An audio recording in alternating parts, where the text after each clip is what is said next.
Express, an international courier service. తమిళ రాజకీయాలు రోజుకో మలుపు తిరుగుతున్నాయి. ఎవరికి నచ్చినట్లు వాళ్ళు గ్రూపులు కట్టేసుకుంటున్నారు. ఇప్పటికే రెండు ముక్కలైన పార్టీ నుంచి మరో చీలిక వచ్చేట్లుగా అడుగులు పడుతున్నాయి. మొన్నటిదాకా పార్టీ గుర్తు కోసం కలిసిపోదాం అనుకున్న పళని ఎడప్పాడి గ్రూపులు అప్పట్లో ఒకరిపై ఒకరు కత్తులు దూసుకున్నారు, దూరం అయిపోయారు.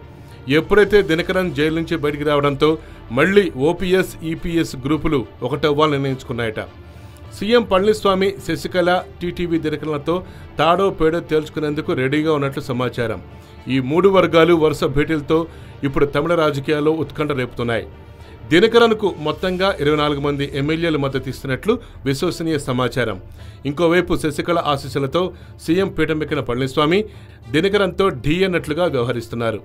జైలు నుంచి బయటకు వచ్చిన దినకరన్ను పళనిస్వామి కనీసం కలవలేదు, పలకరించలేదట. దీంతో దినకరన్ ఆయనపై చాలా గుర్రుగా ఉన్నారట.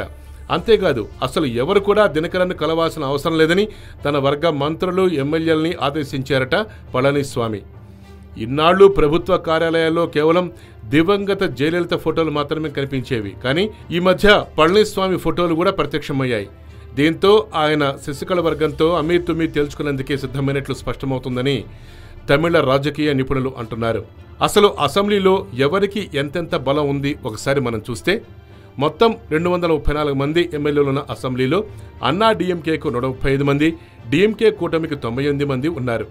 ఓపీఎస్ వర్గంలో ఇప్పుడు 12 మంది ఎమ్మెల్యేలు ఉన్నారు. వీరిని పక్కన పెడితే అన్నా డీఎంకేకు 123 మంది ఎమ్మెల్యేలు ఉన్నట్లు లెక్క. వీరిలో 24 మంది దినకరన్కు మద్దతు పలుకుతున్నారు. అయితే ఇప్పుడు ఎడప్పాడి వైపు ఉన్న సభ్యుల సంఖ్య ప్రస్తుతానికి 99గా కనిపిస్తోంది. జయమరణంతో అసెంబ్లీలో మొత్తం సభ్యుల సంఖ్య 233. ప్రభుత్వం కొనసాగాలంటే 117 మంది మద్దతు అవసరం. దినకరన్ వర్గం ఈపీఎస్కు మద్దతు ఉపసంహరించుకుంటే ఆయన ప్రభుత్వం మైనార్టీలో పడిపోతుంది. దీంతో ఆయన ఓపీఎస్ వైపు ఆశగా చూస్తున్నారు. పన్నీర్ కూడా ఆయనకు అభయహస్తం ఇచ్చినట్లుగా తెలుస్తోంది. చూడాలి మరి దినకరన్ రాకతో తమిళ రాజకీయాలు ఇంకా ఎన్ని మలుపులు తిరుగుతాయో, ఎలాంటి పరిణామాలు చేసుకుంటాయో. మరోవైపు డీఎంకే ఈ పరిణామాల్ని జాగ్రత్తగా గమనిస్తుంది. ఏ క్షణానైనా ఎన్నికలు జరగబోతున్నాయి, సిద్ధంగా ఉండండి అని తన పార్టీ శ్రేణుల్ని అలర్ట్ చేసింది డీఎంకే. మరోవైపు తమిళ సూపర్ స్టార్ రజనీకాంత్ కూడా ఈ అవకాశం కోసం వేచి చూస్తున్నట్లుగా కనబడుతోంది. యుద్ధం వస్తుంది, ఎదుర్కోవడానికి సిద్ధంగా ఉండండి అని తన అభిమానులకు రజనీకాంత్ గతంలో సూచించారు. తాజాగా జరుగుతున్న ఈ రాజకీయ పరిణామాల నేపథ్యంలో రజనీకాంత్ కూడా ఎంటర్ అయితే తమిళ రాజకీయాలు మరింత రంజుగా మారే అవకాశం కనబడుతోంది.